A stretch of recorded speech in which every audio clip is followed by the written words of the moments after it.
Estamos começando mais um Pode Valorizar da Enfermagem. Hoje eu estou aqui com 2 enfermeiros. Um enfermeiro e uma enfermeira, para ser mais precisa. E olha, a conversa vai ser longa. São pessoas de peso. Eu tenho certeza que vocês vão adorar. E eu vou começar a ler aquele currículo que vocês sabem, né? Criar um fôlego a mais aqui, porque é tanto peso que vocês vão entender agora do que eu estou falando. Vou começar por ela. Daniele Cruz, doutora Daniele, especialista em enfermagem, oncológica e gestão em saúde pública. Graduada em enfermagem pela Universidade do Estado do Pará, a UEPA, desde 2007. Tem mestrado em economia, gestão de finanças públicas pela Universidade de Brasília. Tem se destacado bastante pela sólida atuação na área da gestão em saúde. Atualmente é docente do curso de enfermagem e conselheira municipal de saúde. Foi presidente também do Corém Pará, em 2 gestões, 2018, 2020, 2021, 2023, onde liderou projetos voltados ao fortalecimento da enfermagem e ao atendimento humanizado. Nosso próximo entrevistado, Antônio Marcos Freire, enfermeiro, advogado, professor universitário, natural de Santarém. Tem uma trajetória vasta aí, viu? Começou no movimento estudantil, onde iniciou sua vida política, é professor da Universidade do Estado do Pará, a UEPA, possui especializações em enfermagem do trabalho, história da enfermagem, tem mestrado também em economia, finanças públicas pela Universidade de Brasília, atualmente é doutorando pela Universidade Federal de São Paulo, tem atuação marcada pela dedicação à formação de profissionais e ao fortalecimento da enfermagem. Essas 2 feras aqui vão conversar com a gente sobre o panorama político e social da enfermagem no Brasil. Sejam bem-vindos. Muito obrigada, Thaís. Eu quase não dou conta, mas vamos lá. Muito obrigada, né? Falando toda aí a nossa... E dar um oi para as pessoas, né, que estão chegando agora no nosso podcast, Valorizar a Enfermagem. Muito, muito legal. Espero que a gente tenha um bate-papo bem legal nesse dia. Para mim é uma alegria muito grande estar aqui junto com vocês, Thaís, né? Daniele, minha colega de UEPA, de uma longa data, que a gente tem aí trabalhado muitas causas da enfermagem, então estou aqui para contribuir. Vamos lá. Ainda foi tua aluna, né? Foi minha aluna, Ontem foi meu professor. Ontem foi meu professor na UEPA, depois a gente foi colega no mestrado. Colega do mestrado, aí na economia, uma coisa bem diferente, mas que foi bem enriquecedor para nós. Com certeza. Vocês que têm essa experiência, né, vem carregando todos esses atributos, acompanham essas mudanças diárias da enfermagem, não só aqui no nosso estado, mas no Brasil. Como é que vocês veem esse cenário atualmente? Começo? Fique à vontade, as damas. Bom, eu acredito muito que a enfermagem ela tem se despertado, né, para a questão da política. E, na verdade, eu acredito muito que a política, a gente acorda fazendo política dentro da nossa casa. A gente nem se percebe que a gente faz política, né? Mas a política partidária, que eu acho que a gente tem se percebido, que é de fundamental importância para que a gente tenha realmente... que a gente consiga lograr êxitos, né? Porque a gente tem diversos projetos, diversas demandas, diversas bandeiras de luta, mas a gente precisa da representatividade, né? Então, a política partidária, a gente está se despertando.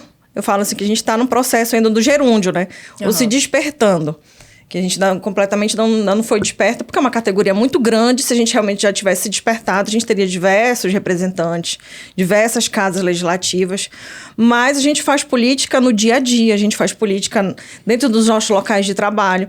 E é muito importante que a gente também tenha esse conhecimento, né? Que a gente está fazendo política. E política são das relações, né? A política é daquilo que a gente acaba fazendo, não só as nossas relações interprofissionais, as relações com os nossos pacientes, com os nossos clientes, né? Então, a gente tem que despertar um pouco para esse campo, que a política ela não é só partidária, né? Mas todas as relações que a gente acaba estabelecendo, acaba sendo meio político também que a gente tem.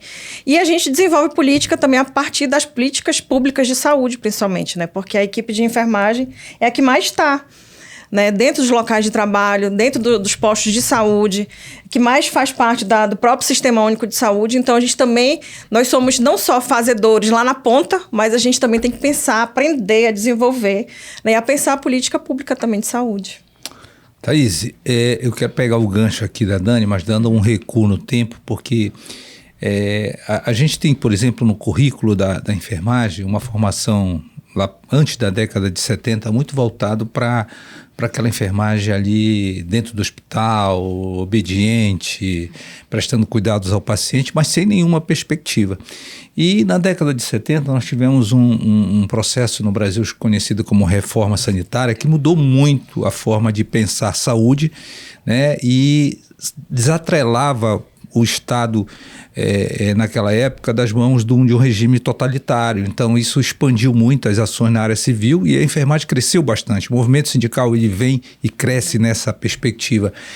E soma-se a isso um movimento que aconteceu também nos anos seguintes, que foi a mulher ir para o mercado de trabalho. Então, uma profissão como a nossa, que tem 85% da força de trabalho composta por mulheres, se viu, nesse momento, inserida dentro desse panorama de ir para o mercado de trabalho. E no mercado de trabalho aberto, livre, em que ela pôde participar, começou a ter direitos, ela percebeu que as dificuldades eram grandes, ela precisava se engajar num movimento que não era mais só dentro do hospital, cuidando das pessoas, ela precisava cuidar das outras questões importantes, que eram as condições de sobrevivência mesmo. Né? Aí vem a luta por salário, vem a luta por melhores condições de trabalho, participação política em fóruns de decisões importantes. E isso foi mudando gradativamente ao ponto que nós temos hoje esse cenário que a Dani colocou aqui, né? Da enfermagem totalmente atrelada, lógico, ainda a sua fiel missão, que é cuidar das pessoas, prestar assistência, mas envolvida diretamente com o processo político e decisório do nosso país. E como é que tudo isso influencia, né? Porque quando a gente pensa, a Dani acabou de falar que desde quando você acorda, você está fazendo política, né? Você está ali no seu dia a dia, mas numa profissão voltada para a saúde, como é que você consegue vincular isso no seu dia a dia, por exemplo? Porque quando a gente pensa em política, a gente pensa, sei lá, tudo menos na tua rotina. A gente pensa em vereador, a gente pensa em deputado, a gente pensa em prefeitos, enfim. Na área da saúde, especificamente a enfermagem, o que é de fato fazer política, além da saúde pública? Que é estar inserido no movimento político? Olha, não é uma missão fácil para uma profissão, como eu te falei, que o maior quantitativo é mulher, porque mesmo com esse avanço que eu mencionei agora há pouco, a gente ainda tem muitas dificuldades de ocupar esse espaço, porque as atividades hospitalares, elas prendem muitas pessoas. Hoje a profissão tem uma jornada dupla e às vezes tripla, que impede de você exercer uma atividade numa entidade de classe, num órgão de classe.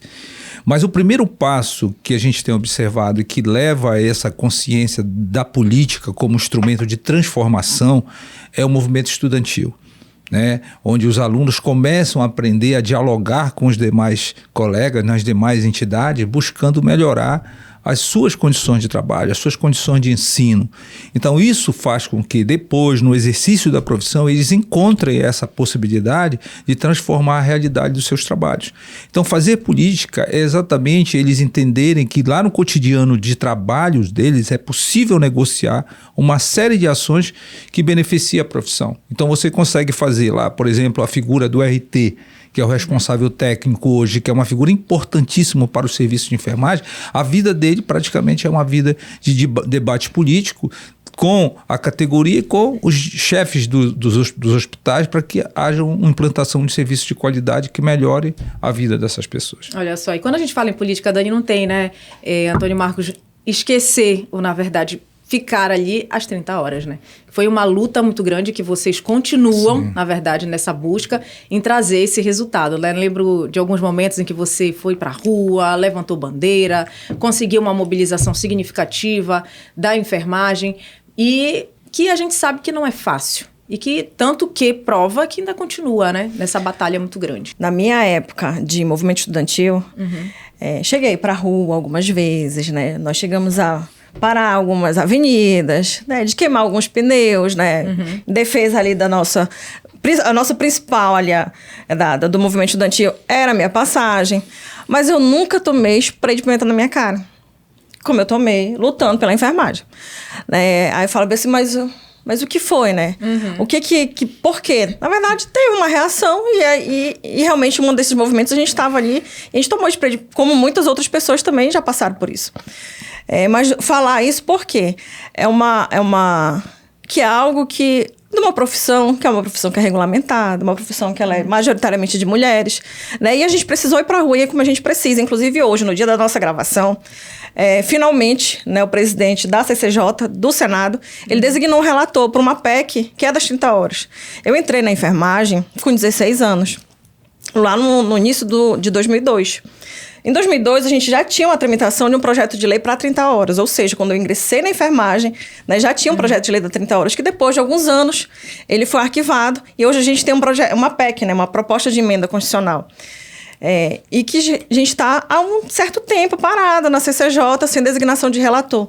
E nesse dia, na gravação desse podcast agora, a gente teve uma designação que, por sinal, para a gente é muito bom, porque foi designado um relator, que é o senador Fabiano Contarato, que é o autor do projeto de lei do piso salarial da enfermagem, né? Isso que foi aprovado, que foi sancionado, né? Então, pra gente é algo bom, mas que pra gente despertar, porque a gente acabou se abraçando, e a gente se abraça nessas pessoas realmente que dão um espaço pra gente. Então, a gente falar das 30 horas, que já é uma luta que, quando eu falei, já estava tramitando, mas era uma luta que já vem de proposta para estar na nossa lei e nunca entrou. Porque se a gente for também pegar, como o Antônio fez lá atrás, né, a gente é uma profissão que ela é majoritariamente de mulheres. Hoje, se a gente for colocar também que quando eu falo assim, da política, a gente não pode tratar a enfermagem a parte da sociedade, porque a enfermagem ela faz parte da sociedade.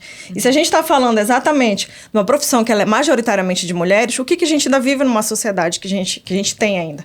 E se a gente ainda for pegar o quantitativo que a gente tem, pela própria pesquisa, perfil da enfermagem do Brasil, que 53% são mulheres negras, né? Mulheres pardas, mulheres pretas, são mulheres negras. Né? Então, a gente tem uma questão, realmente, um retrato social muito bem delimitado na enfermagem. Né? Se a gente fosse pegar um retrato hoje, a enfermagem seria uma mulher negra da classe trabalhadora. Então, algo para a gente despertar, quando eu falo da política, que a gente não pode se sentir a parte dela, a gente faz parte.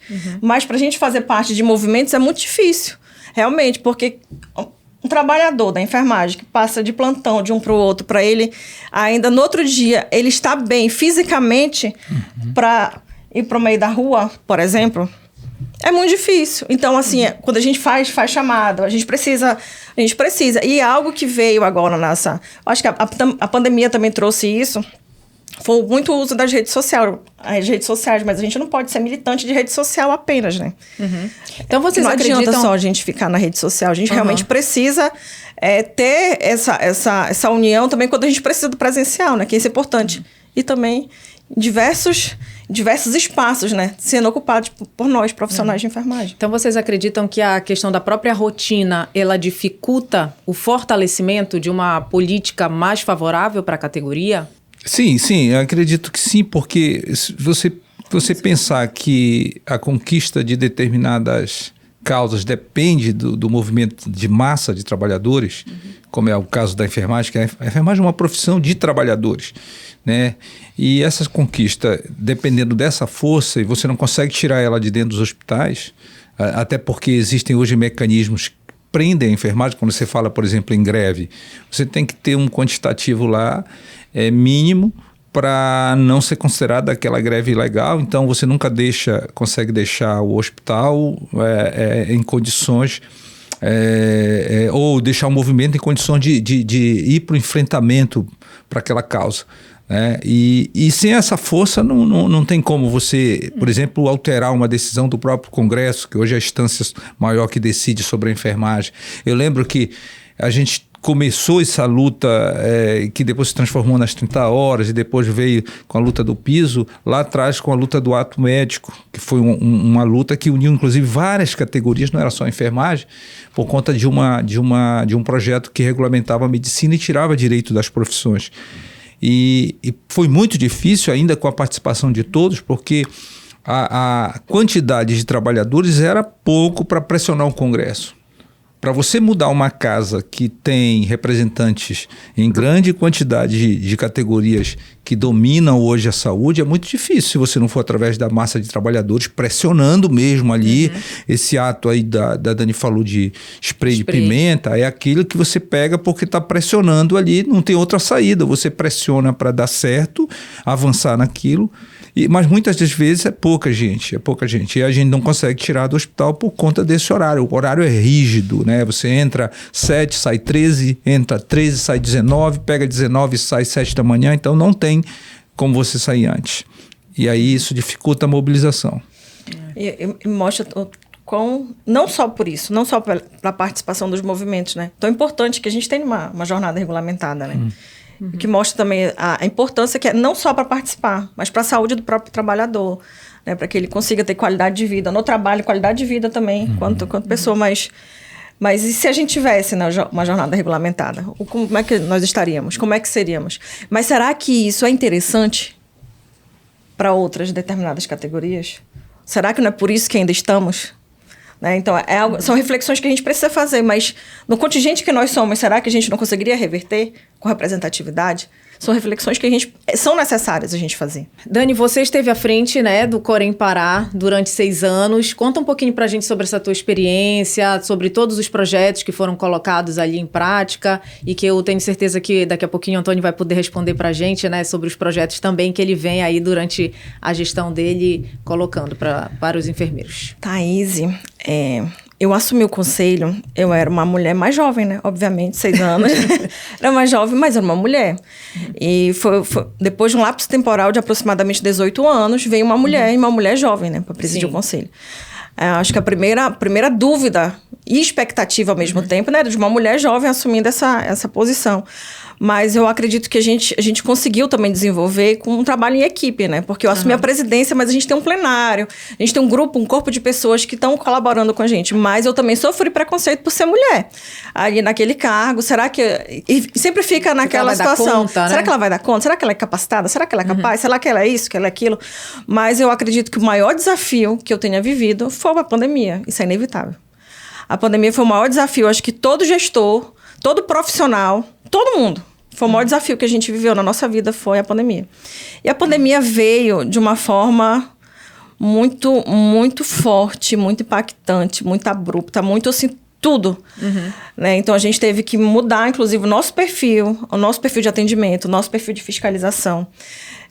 E, ao mesmo tempo, com muito medo, porque a gente precisava estar, né, onde os profissionais estavam, mas eu também tinha muito medo de como é que se nós íamos ser contaminados, se as fiscais iam ser contaminadas.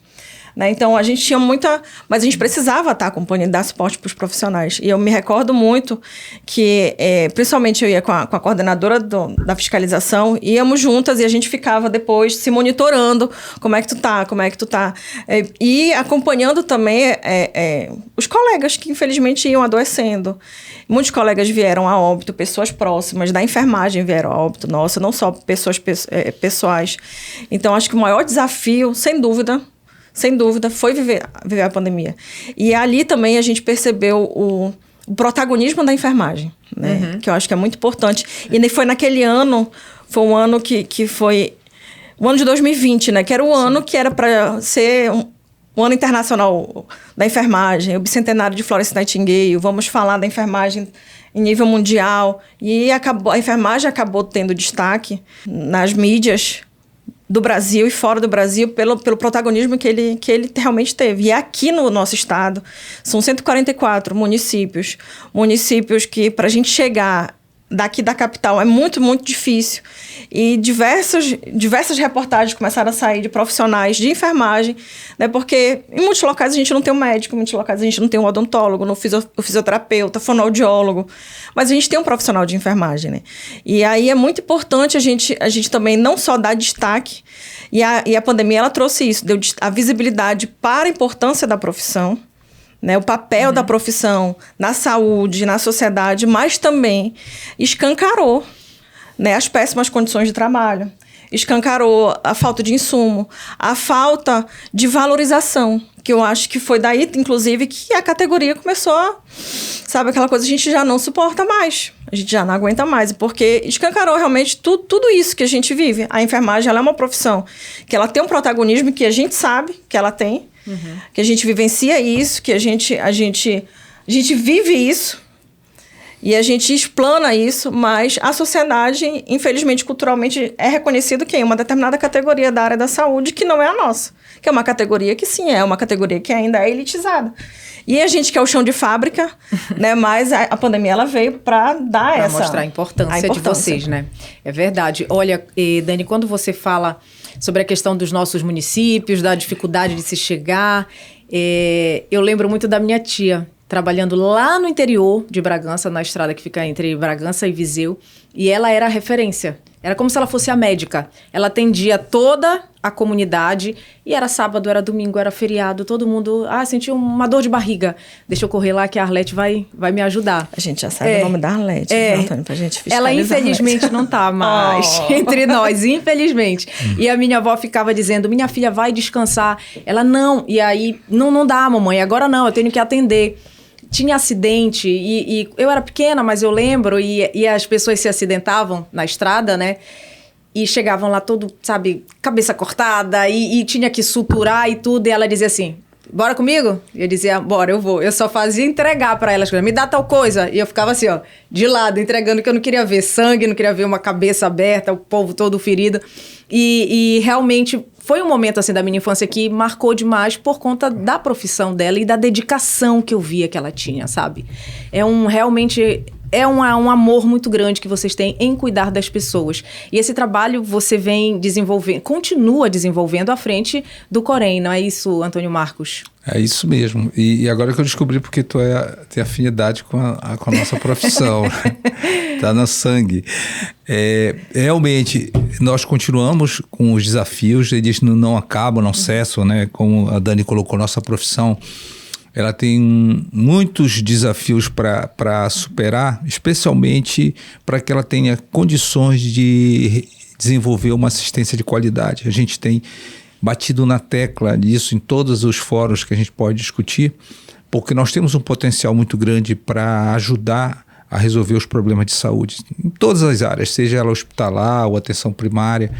Mas o que a gente percebe é que ainda as políticas públicas não priorizam esse trabalho da enfermagem. Um dos maiores desafios que a gente tem, e que vem desde a época também da gestão da Dani, é a questão, por exemplo, do dimensionamento, do número, o quantitativo de profissionais suficiente para cuidar de um paciente.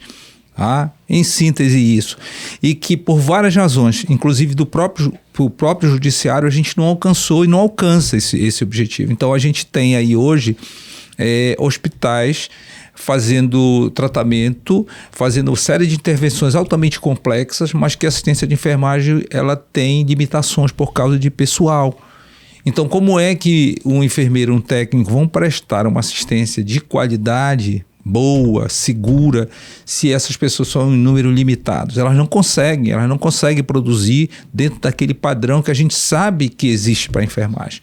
E isso é uma realidade que se estende, existe na capital, mas no interior com muito mais intensidade.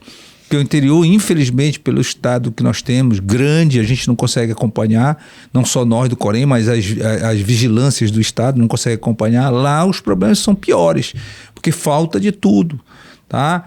E quando a gente tem profissional de enfermagem que se fosse realmente trabalhada uma política séria que empoderasse para resolver aqueles problemas, nós teríamos certamente uma redução muito grande de problemas de saúde que a gente tem hoje.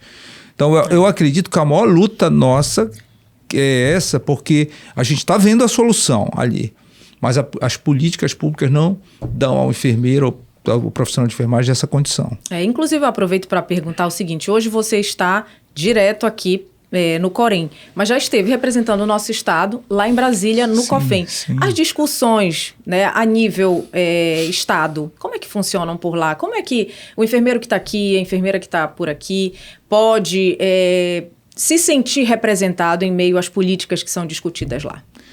A gente tem aqui o Conselho Regional, que faz o gerenciamento das demandas de enfermagem aqui do estado. E geralmente ela manda para o COFEM aquilo que é de interesse geral ou que precisa de uma regulamentação nova, né? Então, o que já tem, porque nós temos uma legislação muito vasta, nossa lei do exercício profissional, ela dá uma autonomia muito grande para o profissional, tá? Vira e mexe tem uma necessidade de esclarecimento ou uma área de atuação nova que começa a desenvolver. Então, quando gera esse conflito ali, o Conselho Federal é acionado pelo regional e a gente acaba se manifestando. Fora isso, a gente tem, a nível de Conselho Federal, mais um trabalho de assessoramento fundamento para que o regional tenha condição de funcionar e atender ao público. Então, trabalhamos com registro, cadastro, protocolos, né, fornecimento de orientações com relação a procedimentos, de modo geral, ligado à assistência. Assistência que eu digo é como se fosse assistência cartorial mesmo, que a gente acaba funcionando como um registro ao Corém. Mas, de fato, essas demandas da região, é o Conselho Regional que tem essa competência para levantar, né, e fazer esse debate. Nós estamos, inclusive, agora, junto com a Dani, através da CEP, que é uma comissão de educação que nós criamos, ela criou no final do mandato e nós agora demos continuidade, criando um debate sobre, por exemplo, o enfermeiro na COP, para o ano que vem, né? Nós apresentamos um projeto agora para o Conselho Federal chamado Enfermagem Sustentabilidade. Enfermagem Sustentável, perdão.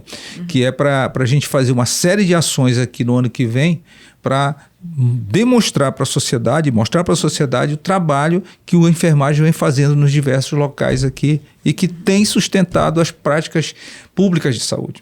Interessante. Os estudantes, Dani, vão poder também fazer parte desse projeto ou só para quem já está no mercado?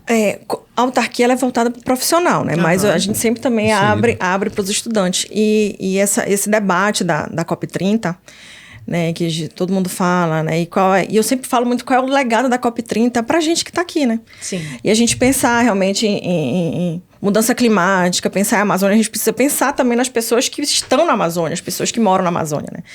E a gente começou esse diálogo desde o ano passado, né, quando começou aqueles primeiros eventos pré-COP, né, dos diálogos amazônicos, nós inscrevemos, o Conselho Regional inscreveu um debate, nós fomos o único debate de enfermagem dentro dos diálogos amazônicos, 500 e tantos debates dos diálogos, e a gente teve um debate da enfermagem. Da saúde, né? Da saúde dentro da saúde como todo. Mas a gente já tem, desde a COP de 2019, desde a COP 2019, a gente tem um dia só de debate voltado para a saúde, né? Dentro do evento da COP, né? Mas a gente está nessa... Quando a gente fala assim que as políticas acabam deixando a enfermagem sendo deixada de fora, é esse debate também que a gente precisa. Se a gente não começa a se mobilizar e a gente colocar vamos falar de nós, né, por nós mesmos, já que não estamos inseridos, então a gente precisa, de alguma forma, colocar isso. E é um projeto do Conselho Regional, né, da gente realmente expandir isso, né, que a gente já deu aquela deixa nos diálogos, a gente já mandou para a comissão do governo federal, que a gente realmente está aqui para fazer. E é muito importante, porque às vezes a gente precisa despertar isso, né? O que tem a ver mudança climática com a saúde? Tem tudo a ver. Né? Tem tudo a ver porque são condicionantes e determinantes ligados diretamente à nossa condição de vida, à nossa qualidade de vida, e a gente precisa inserir nisso. Por exemplo, a gente viveu alguns meses atrás, a catástrofe lá no Rio Grande do Sul. Né? E depois todos aqueles alagamentos, várias outras doenças vieram. Né? E agora a gente, por exemplo, está vivendo em Santarém. Né? Santarém é a cidade do Antônio, inclusive, né? Que agora já está despontando como a segunda cidade com ar mais poluído do mundo. Gente, Santarém fica lá em plena Amazônia. E a gente pensar que a gente está vendo... E todas as doenças, né, respiratórias. Começou pela seca dos rios lá, Exato. né? E já vai desencadeando outros problemas que está muito relacionado com a nossa vivência de profissional de saúde, que é quem está lá na ponta. Por exemplo, em Santarém, a gente tem diversas unidades na zona rural. E a gente não pode pensar na saúde só no eixo realmente urbano, né? E principalmente na zona rural, que é quem está lá, o profissional de enfermagem, o técnico de enfermagem, né? O enfermeiro, muitas das vezes também. Então, assim, despertar para aquilo que a gente pode também desenvolver para prevenção e principalmente para a promoção da saúde, nessa perspectiva também de meio ambiente, perspectiva de mudança climática, e falando também da nossa perspectiva também enquanto profissional de enfermagem. Exato. Muito bom. Então, a gente pode dizer que são ferramentas, né? E programas que vão ser desenvolvidos, na verdade, já estão funcionando, mas eles ganharão força muito maior no ano de 2025 por conta da COP, né? E eu estou de frente para 2 gestores, né? Como é que vocês avaliam o cenário da gestão no âmbito municipal? Vocês acham importante? Como é que se de repente o trajeto para se chegar a uma gestão tem que passar por determinadas funções? Como é que funciona isso? A avaliação de vocês? A gente ainda, culturalmente, a gente pensa em enfermagem na área assistencial. Se a gente for falar enfermeiro, né, para alguém, uma pessoa leiga, qualquer pessoa, a gente vai pensar o quê? No enfermeiro, no posto de saúde, o enfermeiro vem sempre aquela imagem da máscara, ou vem com uma seringa na mão, né? Alguma coisa desse jeito. Mas a nossa profissão ela tem um leque de oportunidades muito grande.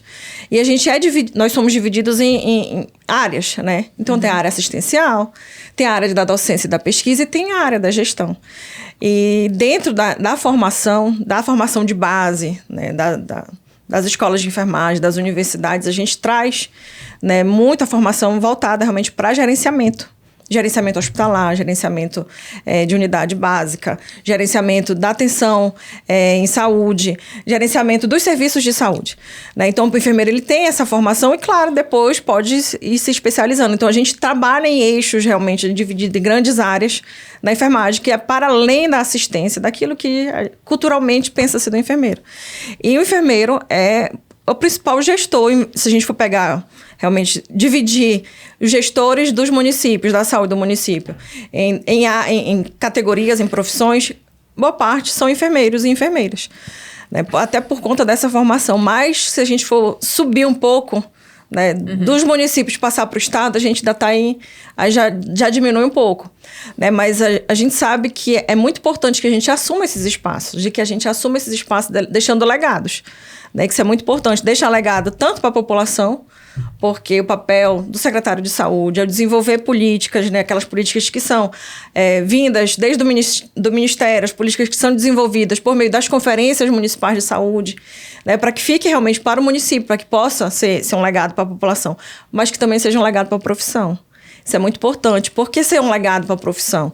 Porque ele desperta, né, não só do conhecimento pessoal, mas influencia outros a assumir esse papel também. Então, a gente tem muitos bons gestores, profissionais de enfermagem, gestores de enfermeiros e enfermeiras, e até é importante colocar que para assumir o papel da gestão, né, a gente tem esse conhecimento, né? Então não é alguém que vai brincar de fazer gestão, minimamente tu já recebeu de base, né? Então incentivar isso é muito importante, mas assim, que a gente precisa incentivar e sempre falar assim, que a gente pode mais, a gente pode subir um pouco mais, vamos para a Secretaria de Estado, né? Sobe mais um pouco, vamos lá para os ministérios, né? Porque é muito recente, né, que a gente teve a enfermeira assumindo posto no primeiro escalão do Ministério da Saúde, por exemplo, né? Então, se nós estamos já um contingente muito grande, nós somos profissionais bem capacitados, bem qualificados, por que não também assumir esses espaços? E é importante que esses espaços de deliberação, eles sejam assumidos por nós, porque aí sim a gente mostra, né, a importância também que é da enfermagem, também fazer parte desses debates, né, e de construção de saúde pública. É isso aí, Dani. Eu queria fazer um enfoque diferente, mas corroborando com o que ela disse. Eu participei de um evento agora, o Congresso Brasileiro dos Conselhos de Enfermagem, e a ministra da Saúde fez uma fala na abertura, e ela revelou um dado que até para mim foi espantoso, que 87% da força de trabalho do SUS é composta por profissionais de enfermagem. Eu até desconheci esse dado. Mas isso é um reflexo desse espaço que a enfermagem ocupou de muitos anos para cá. Isso também é consequência da própria grade curricular de formação, porque dentre todos esses profissionais da área de saúde que você pode enumerar, o profissional de enfermagem, o enfermeiro é o que mais estuda o sistema único, inclusive seus mecanismos de gestão, de planejamento. Então, isso acaba levando ele para essa área, naturalmente. Então, quando ele começa a desenvolver seu trabalho lá no município, ele aparece como a peça mais importante a ser contratada. E tem um atrativo de que geralmente é uma mão de obra mais barata do que um outro profissional. Isso é um fato. Então, ele assume. E hoje nós temos o sistema todo povoado por profissionais de enfermagem dedicados, que é um diferencial muito grande. Eles são dedicados, eles têm um preparo técnico científico para desenvolver as ações e fazem com maior maestria esse trabalho lá. Acontece que tem um fator político que às vezes ele precisa de um fortalecimento político maior, uma segurança política para tomar decisões que possam impactar de fato na saúde daquele município. Ele não tem essa retaguarda política por uma série de razões que a gente pode enumerar depois em outro momento. Mas ele não tem essa fortaleza política para tomar as decisões e às vezes não tem o conhecimento do processo de liderança. que é algo que você precisa. Por exemplo, uma decisão importante no município para implantar uma medida, ela precisa ser negociada com o prefeito, precisa ser negociada com a Câmara Municipal, e ele tem que ter essa capacidade de diálogo, de convencimento para implantar uma medida X lá dentro. E, infelizmente, ainda nossos currículos não trabalham isso. Essa liderança geralmente é nata daquele que desenvolve e vai e consegue fazer as mudanças que ocorrem muito no Brasil. Nós temos muitos exemplos bons de enfermeiros que são secretários de saúde, ocupam postos de destaque, têm movimentado essa máquina pública de forma favorável. Mas ainda nós temos limitações. Eles ocupam esses espaços, mas ainda o trabalho é limitado por conta dessa autonomia política de ação. Então, é muito importante que a categoria esteja mais próxima do próprio conselho, né? Para entender, para saber o que está sendo discutido. Até porque, para não se sentir também desvalorizado a certo ponto, né? Porque a gente sabe que, infelizmente, a categoria ainda é desvalorizada em meio a toda a prestação de serviço que vocês fazem. E então, essa aproximação com o próprio conselho, esse engajamento que também é necessário, vocês trabalham, né, diariamente para que isso aconteça, mas de que maneira vocês acreditam que a categoria pode, sei lá, ter mais informações, lutar junto, sabe? Porque vocês comentaram muito aqui hoje que ainda existe um certo distanciamento por conta da própria carga horária de trabalho. Para que se consiga obter mais benefícios, para que a situação melhore um pouco mais. Então, como que se pode, que a categoria pode se aproximar mais ainda do conselho e ter acesso a todas essas discussões diárias? É interessantíssima essa sua pergunta e me remete a uma questão histórica de como a enfermagem chegou no Brasil, lá na década de 20 do século passado. E um dos legados que as enfermeiras americanas trouxeram para cá foi a criação de uma associação, que hoje é a Associação Brasileira de Enfermagem, porque elas tinham convicção de que somente unidos é que a categoria poderia avançar na conquista dos seus direitos. Fora isso, não tem como. Pegue um enfermeiro dentro do hospital que quer reivindicar uma questão salarial e ele ir sozinho para essa batalha.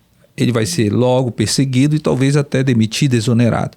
Mas se ele se unir em torno do grupo dele, as chances aumentam. Então, essa luta através das entidades, órgãos de classe, elas são fundamentais.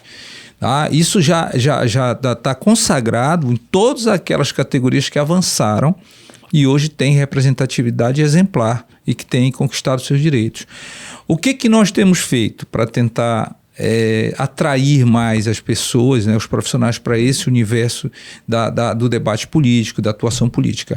Nós temos agora, criamos um programa que é para chamar os alunos do último ano dos cursos de graduação e técnico através do CEP, que é a Comissão de Educação Permanente, para visitar o Corém. E nessa oportunidade a gente abre um diálogo falando sobre o que é o Corém, a importância dele e o reflexo dele na vida profissional dele para o futuro. É uma forma que nós temos buscado, né, de atraí-lo, demonstrar a ele que a luta por dias melhores para ele, para a profissão e para a sociedade perpassa pelo interesse dele em vir para esse debate. Tá? O afastamento dele, que é hoje o grande pensamento de todos, se formam e se afastam, é ruim para a profissão. Né? Para nós do Conselho, talvez o impacto não seja tão grande como é, por exemplo, o movimento sindical. Há uma reclamação constante hoje com relação à questão do piso que nós lutamos para aprovar. Mas só um sindicato forte é que vai conseguir estabelecer uma regularidade de piso. Agora, para ser forte, tem que ter gente participando. Não adianta ficar reclamando em redes sociais e estar apontando o dedo para um e para outro, se não vem para a luta. Isso é um fato. Né?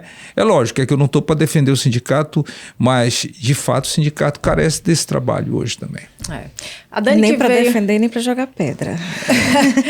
A Dani que veio lá de Castanhal. Lá de Castanhal, se via, se imaginava, né, chegar onde você chegou, porque hoje você é referência dentro da categoria, Dani. Sou uma das, né? Aqui não. Mas Thaís, eu Eu não sei explicar muito bem, sabe? Mas eu tenho para mim, assim, que desde quando eu entrei na universidade, eu não queria estar na universidade de passagem. Eu não queria estar na profissão de passagem. Eu não queria ser só mais uma. Eu sou mais uma que também faz a diferença. Faz alguma coisa, usa a voz, usa o que pode ser usado para a profissão. Né? Isso que o Antônio falou, isso é muito forte, assim, que eu tenho isso muito. E a gente acaba estudando um pouco além, pegando alguma coisa, participando de outros movimentos. Mas é com muita convicção que é só a luta organizada que ela garante direitos para trabalhadoras e trabalhadores, isso é fato. E a luta organizada, ela se faz quando a gente realmente... a gente está junto. E a luta organizada, ela é uma luta ordeira e respeitosa, mas é uma luta que é organizada. A gente precisa estar... E pensar... Lá em 2002, né, quando eu entrei na universidade com 16 anos, que eu estaria aqui, não pensava. Mas eu sabia que eu estaria em algum local fazendo um trabalho pela minha profissão, porque eu ingresso na universidade e eu já começo a conhecer principalmente as bandeiras de lutas da enfermagem. Eu falei assim, que eu falo que eu fui meio enganada pelo um Guia do Estudante, aquela revista, né, que todo universitário... Na minha época, porque eu já sou uma mulher de época, na minha época, folheava para ver o salário, né, do enfermeiro. Mas, na verdade, eu queria ser profissional de saúde, isso eu tinha muita certeza, né? Então, ali no final, eu falei assim, não, vou fazer enfermagem. Fui conhecer um pouco da enfermagem, que não tinha ninguém da enfermagem da minha família. Então, eu conheci as bandeiras de lutas da enfermagem. Falei assim, é uma bandeira de luta, então a gente precisa lutar, né? Porque é algo que não tá muito fácil. Então, ali a gente já começou desde a universidade. Acho que foi uma virada, assim, um pouco de movimento estudantil para movimento realmente de luta de classe, né? Então, desde a universidade, a gente vem encampando essas lutas. Quando o Antônio falou do ato médico, a luta contra o ato médico, a gente fez parte da luta contra o ato médico, e ainda estudante. A gente fazia passeata também pelas 30 horas semanais, ainda estudante. E depois, isso só fez continuar, né? Agora como profissional. E como profissional, eu continuei depois como presidente do Corém. Ou seja, não foi só enquanto eu estava presidente do Corém, isso já vem sendo construído há um bom tempo, né? E é muito importante isso, que essa proximidade do profissional, o conselho ele tem, porque é um órgão que é regulamentado, uma autarquia federal, que a gente tem uma competência, né? O conselho tem uma competência muito bem estabelecida na legislação, mas... Os gestores do conselho são todos profissionais de enfermagem, que independente de estar na frente do conselho ou não, vão continuar sendo profissionais de enfermagem. Então, toda essa luta que a gente carrega enquanto profissional é uma luta que também é do conselho. Sim. Por mais que o papel principal seja disciplinar e fiscalizar a profissão. Mas a gente colocar a enfermagem em outros patamares, nos patamares que ela realmente deve estar, acho que é um papel que a gente vem fazendo para jogar também que é possível e que a gente vai conseguir. Com certeza. Com certeza. E você, Antônio Marcos, sempre quis fazer enfermagem? Era o teu sonho? O Antônio veio de um pouco mais longe do que eu, tá? Veio lá de Santarém. Chão, viu? É chão, lá. É chão, Thaís. Naquela época, na Santarém não tinha nível superior. Tinha que vir para a capital, né? E eu conseguia, a muitos custos, vir para cá. E a minha única chance de ficar, eu gostei, eu tinha 2 caminhos para seguir. Eu ia ser garimpeiro, porque na época Itaituba explodiu como um dos maiores produtores de ouro. Ouro batia em cima da terra, então todo mundo ia para lá. E eu não queria ir. Eu tinha uma convicção que eu não queria. Eu tinha uns amigos que estudavam bastante, eu gostava desse mundo do estudo, mas não tinha condições para ir. Mas depois de uma série de manobras lá com a família, eu consegui vir para cá e eu sabia que só tinha um jeito de eu ficar aqui, era passar no curso de graduação para me segurar. E o primeiro curso que eu vi foi enfermagem, me inscrevi na UEPA e passei, né? E eu te confesso que eu não sabia nem o que a enfermagem fazia. Depois é que eu fui descobrindo, dentro da universidade, com os amigos, no movimento estudantil, fui aprendendo, fui indo para o hospital, saber o que é que se fazia. E eu percebi que a enfermagem é uma terra muito fértil e muito necessitada em termos de trabalho, em termos de conquista. Aquele sistema que eu falei agora há pouco, de pessoas que se formavam sempre com uma visão muito limitada do seu papel, né, de protagonismo. Aquilo me inquietava muito, porque eu achava que a gente podia ir muito mais longe, a gente podia conquistar muito mais. Eu sempre percebi o seguinte: não adianta você ter o melhor cirurgião do mundo, ele fazer a melhor cirurgia do mundo e não tiver uma equipe qualificada depois para fazer o cuidado de enfermagem, porque o cara não vai se recuperar. Então esse trabalho precisa ser valorizado. E tinham várias frentes de trabalho que eu me identifiquei bastante com isso, tá? Eu acho que o fato também de ser homem no universo de muitas mulheres acabou me permitindo algum protagonismo, porque ainda tem isso, né? Porque essa questão do machismo, por mais que a gente lute contra ele existiu muito e ainda existe. E o homem, ele teve uma preferência nesse universo aí. Eu sentia uma preferência dentro lá das minhas turmas, porque eu era homem. Então isso me ajudou até, me deu mais, né? Eu vinha de uma família de 3 mulheres e um homem, né? Então eu tinha lá minhas preferências lá dentro pela mamãe. E lá na profissão de enfermagem eu senti isso também. Então isso me estimulou cada vez mais. E como ninguém explorava essas áreas, né, férteis que eu via, por exemplo, o debate político, né, o reconhecimento da nossa profissão. Eu lembro que a primeira luta que nós travamos foi com a mudança da Escola de Enfermagem Magalhães Barata, que queriam levar para o prédio lá com a medicina. E a gente não queria, porque achava que tinha que ficar lá para manter a identidade. E nós fizemos um grande movimento, foi o primeiro movimento que nós fizemos, e aquilo foi muito legal, porque nós conseguimos evitar que ela fosse. Até hoje ela continua onde está. Tá? E eu vi, então é legal, dá para lutar, todo mundo junto conseguiu. Tá? Então isso criou, um alimento muito forte que fez com que a gente se engajasse cada vez mais nesse movimento. E aí nós seguimos. Gente, muito obrigado. Pode Valorizar. Quer presentear vocês a partir de hoje. Eu gosto muito de presentes. Faz parte da rotina, tá? O Pode Valorizar a Enfermagem. Vai andar aí lado a lado com vocês. Muito obrigada. Então é isso, muito obrigada pela participação de vocês, pela entrega, por trazer aí palavras de conforto em determinados momentos, porque afinal não é fácil, né? Esse dia a dia da categoria, as dificuldades da implementação de políticas públicas, enfim, recursos para a categoria, tem muita coisa ainda a ser colocada em prática e uma visão mais ampla voltada para vocês, né? Então vocês contribuíram bastante. Espero que você que está acompanhando também tenha gostado, tenha tirado as suas dúvidas. O Corém Pará está de portas abertas, esperando por vocês que quer colocar seus projetos, quer entender um pouco mais da categoria, não se distancie. O presidente está aqui, disse, por favor, vão lá, batam na porta, que vão ser muito bem atendidos. Muito obrigada pela participação. O Pode Valorizar vai vir com mais episódios. Eu tenho certeza que vocês vão adorar, então não fiquem de fora.